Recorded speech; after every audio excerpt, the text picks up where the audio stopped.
Syndicate চালায় কে? অস্ত্রধারীদের বলে কে? অস্ত্রধারীদের বলে কে?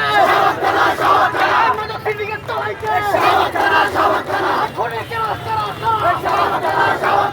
খুনি এখনো ধরা পড়ে না কেন? কেন খুনি এখনো ধরা পড়ে না? আশেপাশে action to action, direct action, থানার বিরুদ্ধে direct action, action to action, direct action, থানার বিরুদ্ধে ডাইরেক্ট অ্যাকশন, খুনিদের